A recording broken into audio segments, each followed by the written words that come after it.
WVW Broadcast Network is pleased to present the Ivan Raiklin Report with retired Lieutenant Colonel of the Green Beret, Ivan Raiklin.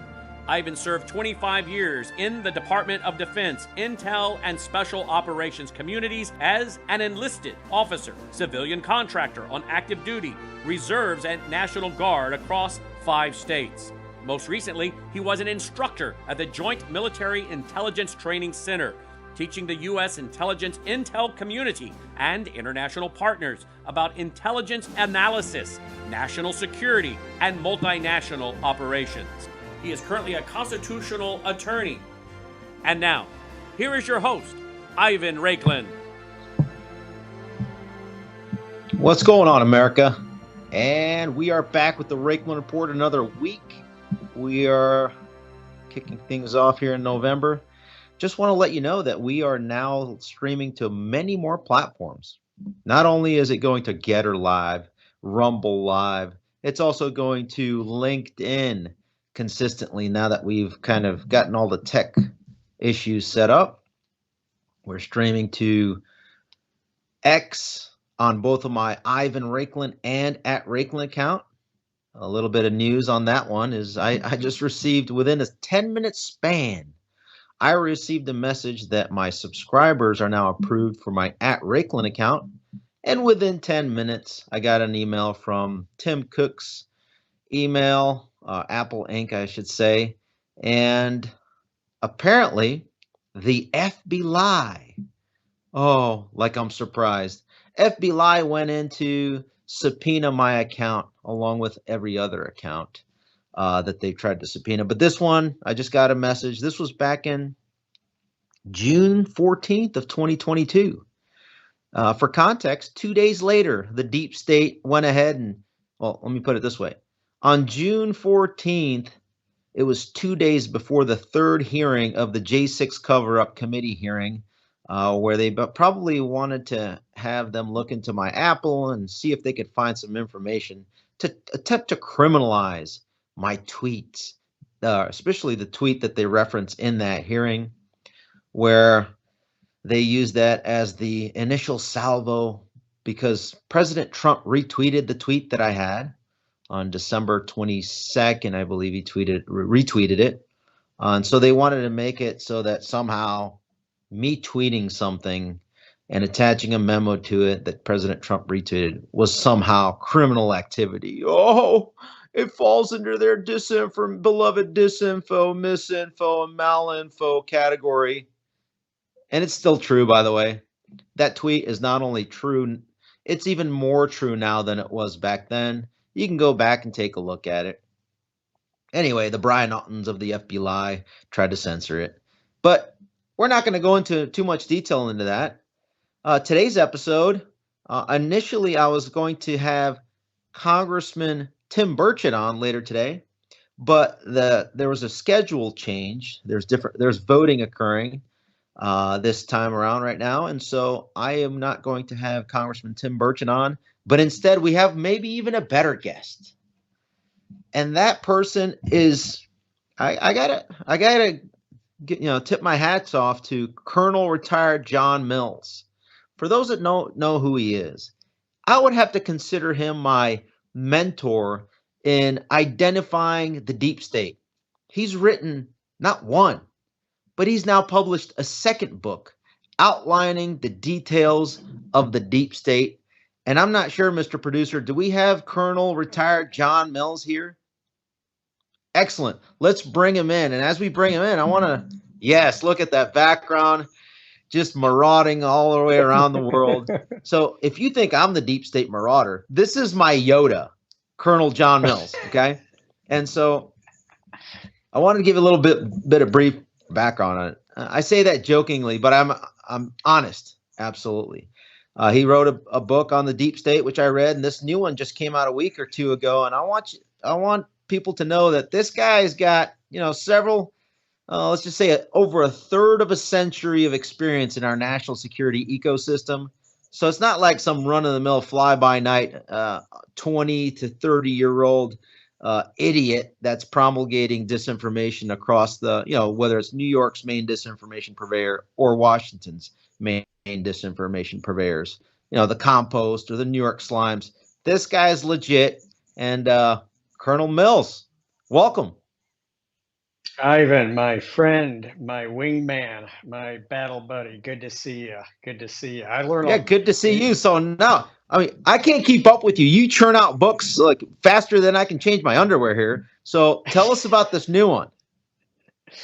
Yeah, well, thank you, Ivan. So the book one was really about my time realizing I had colleagues spying on candidate Trump and then waging a coup against President-elect and President Trump to this day, and trying to keep him out of terms 2 and 3. So me turning him into the Durham investigation, we got at least one good arrest, Charles McGonigal, who's now the story has changed. He wasn't taking money and working for the Russians after he retired. He was chief of counterintelligence for the FBI field office in New York. Now turns out he's being charged with taking money while in office. Yeah, last time I checked, it's illegal to take money while you're in service from a major foreign power, especially one you're supposedly doing counterintelligence on. So that was about that. That's to say the least. Yeah, book two, I wanted to go into the foundations of the mass surveillance state and just, totally serendipitously. You have the other book out, or the movie out now by Dinesh D'Souza. Well, I lived that, and just totally, we didn't coordinate these at all, but I was helped create the original super duper mass surveillance system in 2007 and 2014 that was supposed to protect Americans from the foreign extremist threat. Was now has become essentially was turned around and aimed at the American people and weaponized against the American people. And then that's really the glue and the mortar that the bricks of the unlawful fourth, fifth, and sixth branches of government have created. And that's what we got going on here. And with your subpoena from the FBI, this is all about DHS, CISA, and FBI, and the Fifth Circuit Court, which is now the Supreme Court has said, hey, DHS, CISA, and FBI, you can continue to spy on people until we do a Supreme Court review. So it's crazy. Yeah, so hold up. I have so many questions because you're my rival here in uncovering the deep state. I do it via my Substack. You do it in more substantive form, which I commend you for. Going back to McGonigal. So would you find it as though any evidence that you've seen where this is a pandemic, if you will, within the FBI? For example, is there an equivalent to a McGonigal at the San Francisco field office, namely Joseph Pientka III, that might be on Russia's payroll? Or the Phoenix field office, which is probably may have coordinated any activity with Ray Epps or his subsequent cover-up to supporting the Nancy Pelosi Fedsurrection? What do you think? Yeah, we can't. There are white hats at the FBI. Everybody says that you can't trust anybody. No, there are white hats there. Believe me, but we need a full accounting of a number of personnel and a number of the field offices. We just can't trust. And we got Laura Demlow and Elvis Chan. Now, this is my thesis, and I think it's a good Brian Otten. Yeah. Well, so my thesis is they lied to Trump and tricked him with the October 2018 executive order on foreign interference of the election process, which did what? That created the foreign influence task force, which is for some reason. Oh, you're saying that the foreign influence task force is downstream from that executive order? Yeah, absolutely. That's a good point. I didn't even think about it that way. Yeah, because I've done a number of executive orders, both written them from scratch and had to implement them. And I'm going, hold on a second here.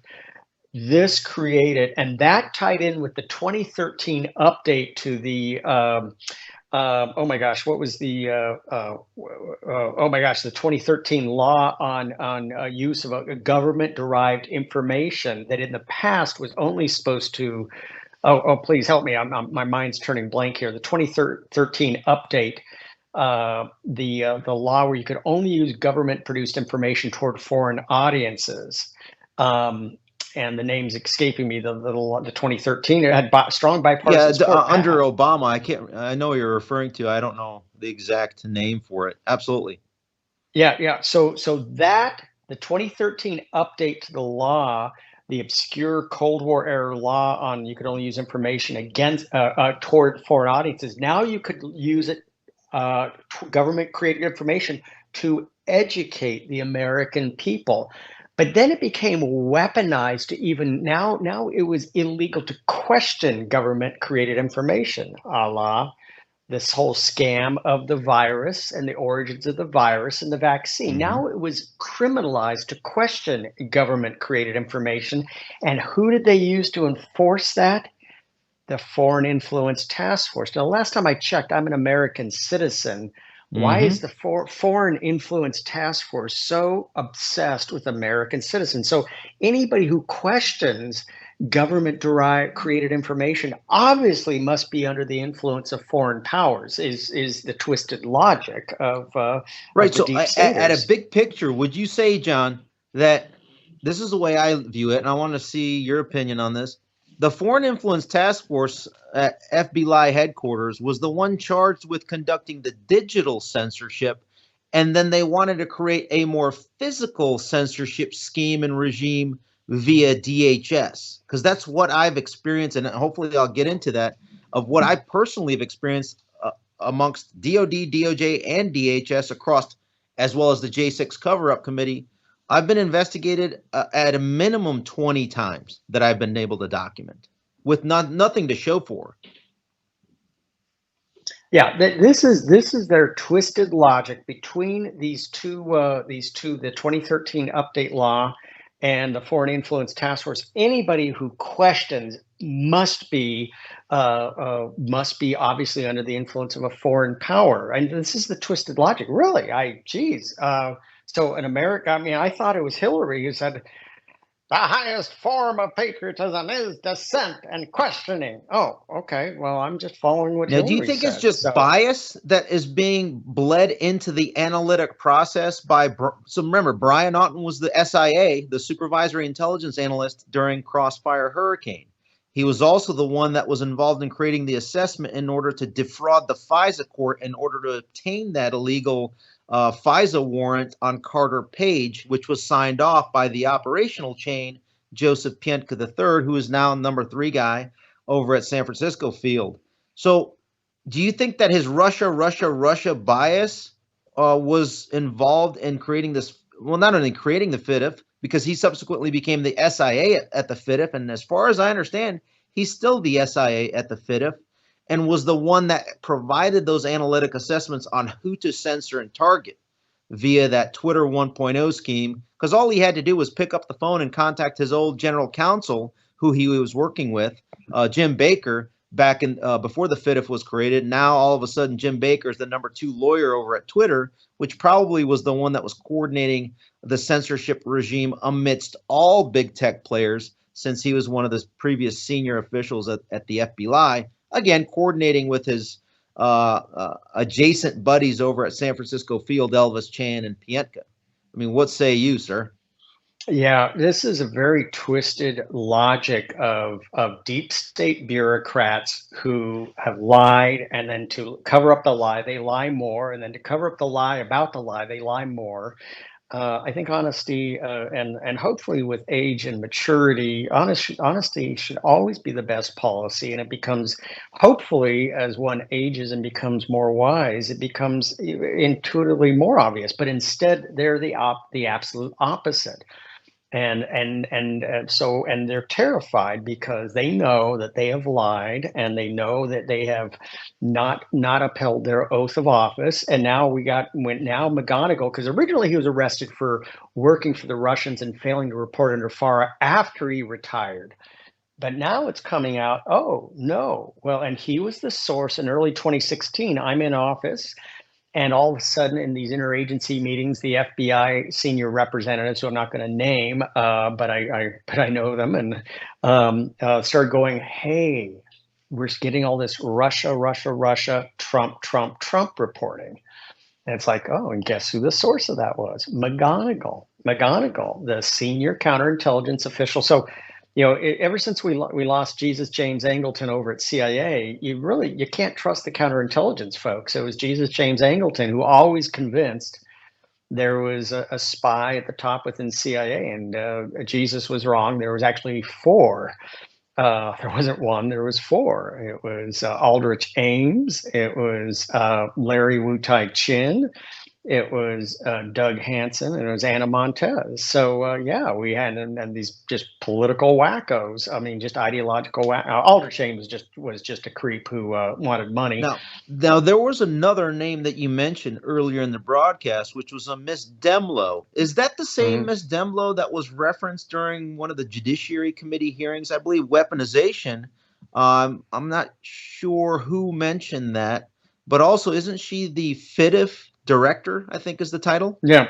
I mean, Elvis Chan works and it to this day still works. Now, again, all eyes should be on the Missouri and Louisiana case, and we had achieved a great victory because the Fifth Circuit had said, hey, U.S. government, if you want to talk to big tech about best practices, about tactics, techniques, and procedures of foreign adversaries leveraging big tech. That's one thing, and those are the engagement forums I helped establish in the early days in 2007, 2014, when big tech was very suspicious of the U.S. government, and so we started talking. But it's become perverted and out of control. So yeah, it's absolutely. So now the Supreme Court just a few days ago, and myself and others were ready to drop a big filing, and now we're going to have to wait and see, because now the Supreme Court has weighed in and said, hold on a second, we're going to put a stay on the stay. DHS, CISA, and FBI, if you want to continue to do whatever you were doing anyway with big tech, go ahead and do it. That man, and you got the absolutely crazed psycho of Jen Easterly over at DHS CISA, who likes to appear in her leather jacket, looks like a total goofball in her ads at the airports. Now, does Miss Easterly, does she subscribe to the same ideology of Chris Krebs, where the 2020 election was the most safe and secure endeavor by humanity ever in the history of humanity? Oh yeah. I mean, she's a total psycho, and she's still angry. She didn't make. Excuse me, and this might be inside baseball. I don't mean to get personal. This might be punching below the belt. But she's still angry. She didn't make 06, despite having a 4-star go to bat for her for the promotion board, and so she just went absolutely deranged. And I was, I saw it happen. I mean, it was like, man, I mean, I know that can hurt, but come on, especially when you got a 4-star going to bat. 4-star says, yeah, they put down one of their. Yeah. Meanwhile, I declined battalion command because I didn't want to participate in this lawless deep state activity.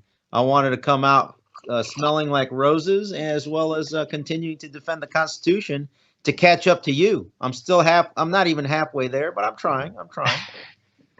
So let's go back to the book. Give us an overview. All right, what's the name of the book? Yeah, what's the overview? Give us like how you wrote this and how this came about. Yeah, War Against the Deep State, because I wanted to go into detail how it all started with the surveillance state, which started for lawful and good reasons in 2007. 2006, we realized adversaries, and at that time it really was Russia, but that rapidly changed. It really was Russia and terrorists that actually were doing better than us in many ways in the cyber realm. And we realized, okay, we got to do something. So we set up this massive cyber interagency program, huge program. Mm-hmm. I was one of the DoD leads. And we did things like reaching out to big tech. We tried to do things in-house with the U.S. government, but usually when you do things in-house with the U.S. government, you get yesterday's solution delivered tomorrow. So, that was a joke. If anybody caught that, if anybody give me a courtesy laugh, yesterday's solutions delivered tomorrow. I'll give you double. Okay. So, and you do it at 7 times the cost of the private sector. So, we realized one of the things is we really had to start reaching out to Silicon Valley and getting the best practices and the cutting edge capabilities. far greater efficiencies, far better price, et cetera, et cetera. And that's when, I was told, John, you got to learn about venture capital. You got to go out and meet all these big tech companies. What does venture capital have to do with anything? I mean, I don't even understand. Now, I don't know this. if you know this, John, but last 3 years before I retired, I was in the reserves in the 75th Innovation Command as a tech scout. It was basically helped stand up the Silicon Valley and Greater Bay Area tech scouting team. And I personally focused on companies dealing in the AI, mixed reality, and gaming ecosystem to see if they wanted to sell their capability into the Army procurement cycle. Just as a note, might have to compare some more notes. Well, the whole DIU, the Department of Defense Innovation Unit, was based off of a white paper I wrote in like 2008. I said we got to. Like I said, this is the Yoda. Well, I mean, I went out to NASA Ames a number of times, and the old Naval Air Station out there, which has now become a federal government airfield. I can't remember what status it was. Moffett. Moffett, and a number of government agencies use that facility now. But so we started developing. So we developed a relationship, and it grew and it grew. And as we were developing government capabilities to surveil, the increases in collection capabilities were just becoming not sequential, but exponential from here to here to here to here. And every year was going up. It was breathtaking, the capabilities. I can't go into any details on that other than it was absolutely breathtaking. And because, you took Stan McChrystal, which is where Jen Easterly really cut her teeth, was a part of the high value targeting team with McChrystal. And that was a great model in many ways for onesies and twosies. But I don't want this onesies and twosies. I want to do thousands and tens of thousands of hundreds of thousands simultaneously. And you just can't do it. I mean, that HVT model was just not going to scale. And, totalitarians, I've learned it the hard way. Totalitarians love the word scale. Be careful. Somebody used the word scale. So we started developing this massive surveillance system, and but it was supposed to protect Americans. And but it really went south. I mean, I really transitioned off that program after about 7 years, and it really started getting crazy. In the run up to the election of 2016, and that's in this early part of 2016. That's where I realized people had just gone crazy, and that's where McGonigal. So I go over the whole, the enduring security framework, all the different groups we set up to have a better relationship that just went out of control. And without transparency and accountability, that's almost always going to happen with a government program. So you must always have transparency and accountability. So the second part of the book, I go into great detail on the fourth, fifth, and sixth branches of government. And the fourth branch is the administrative state, which has a modicum of legal basis in the 1946 Administrative Procedures Act. That's how law becomes regulation, the public comment period, things like that. Mm-hmm. But that's been weaponized. And the model for that, and the poster child for bad behavior, is the Environmental Protection Agency and their rules on groundwater and carbon emission, which have both been schwacked down by the Supreme Court. But also their attempt to the pistol brace for ATF. For public comment, they release one rule, and then with no notice, they come out with a totally radically different rule. And and we saw that during these hearings the last few months. Now you say that's the fourth is the administrative state. What about 5 and 6? So fifth is the marriage, the unlawful marriage of federal law enforcement, federal intelligence, and big tech, which has just created an out of control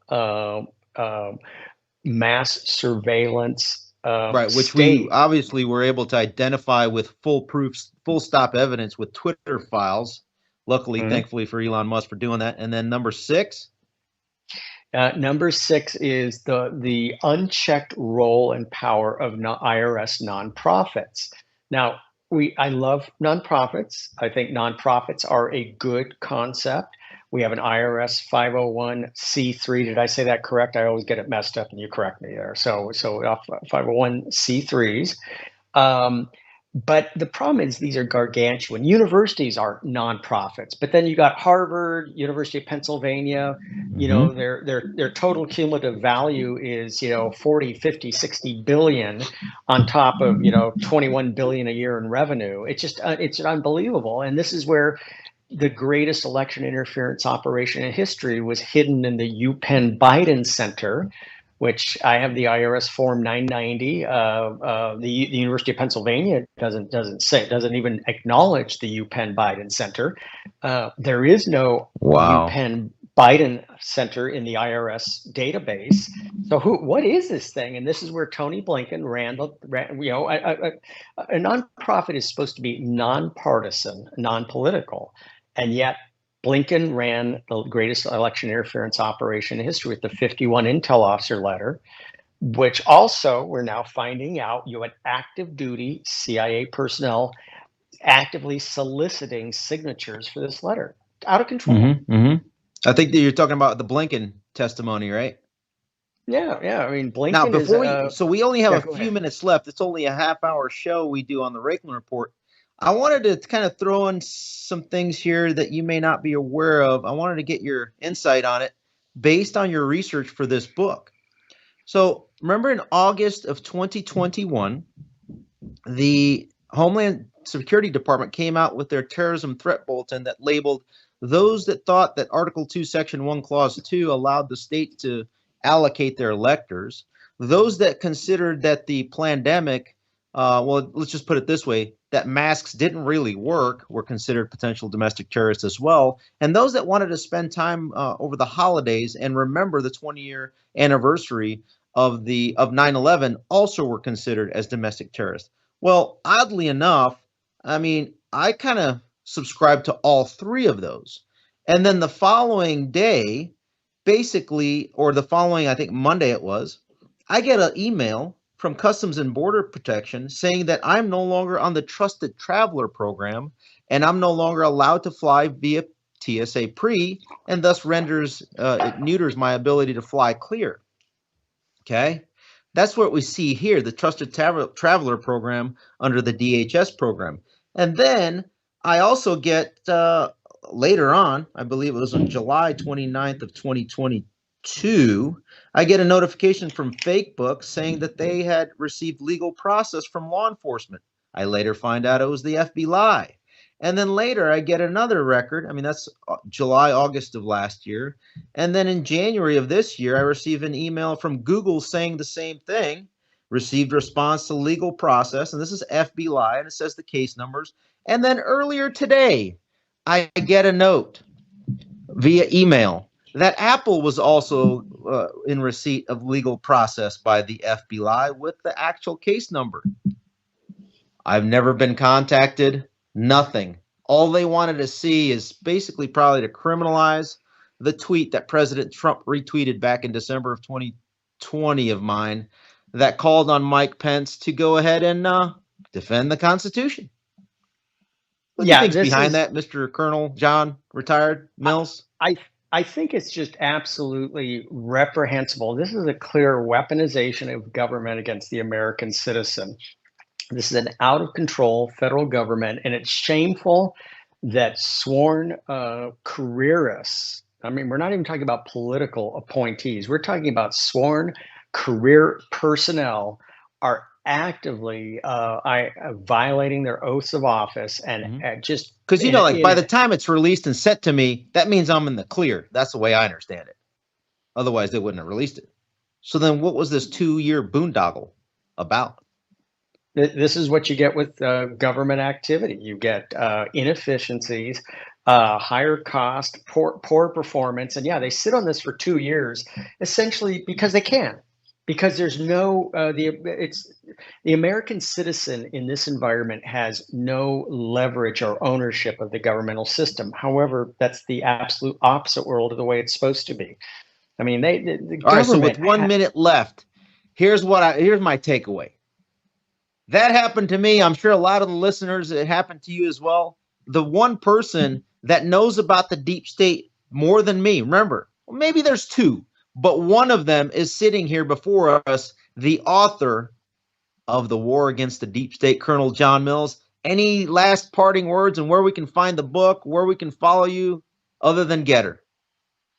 Oh, thank you. Yeah, so I'm Colonel Ret John, Colonel RET John on Substack, Truth, and Getter. So Colonel Ret John, and the book is available at waragainstthedeepstate.com, which resolves to Amazon, but we have signed copies at Lindell, and I want to give you a plug. I don't know if you have your Yes, code please yet. use promo code Patriots. You just reminded me. I always forget to plug it. Yes, buy his book, Alan Lindell. Use promo code Patriots because Colonel John Mills is definitely a patriot. And those are all signed copies. So go to Lindell, my store, and give Ivan the credit. Patriots. Hey, I appreciate it. We'll have you back, hopefully, if you're not too busy. No, absolutely. All right, John. My appreciate brother, you, sir. Take care. All right, with that, Raiklin Report out. Thank you. Hello, I'm Brandon House, and the MyPillow 2.0 is now available. This has new cooling technology that was not available when Mike first invented the original MyPillow. It's the MyPillow 2.0. Now you can order it and get one free when you use the powerful promo code WV.